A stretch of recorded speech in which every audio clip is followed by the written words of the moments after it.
cut you off. I knew something was wrong.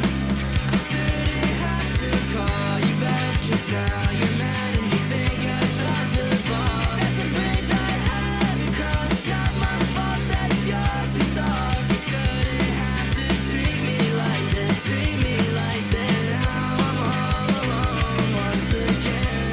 I just wanna talk and you don't wanna listen, baby. I don't get it all. She don't love me, she loves drugs and alcohol. She said that's how I'm involved.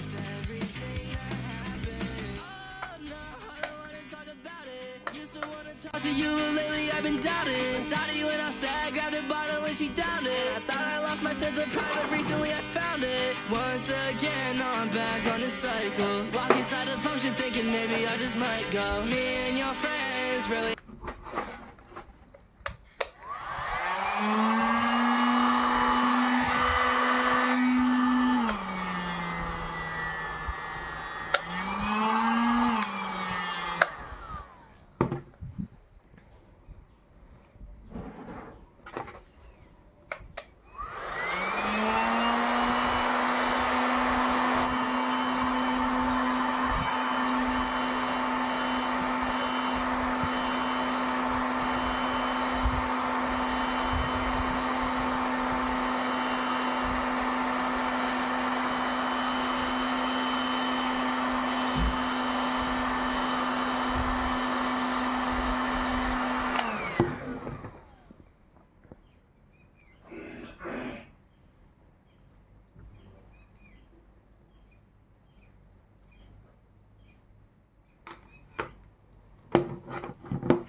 Not that tight, ho.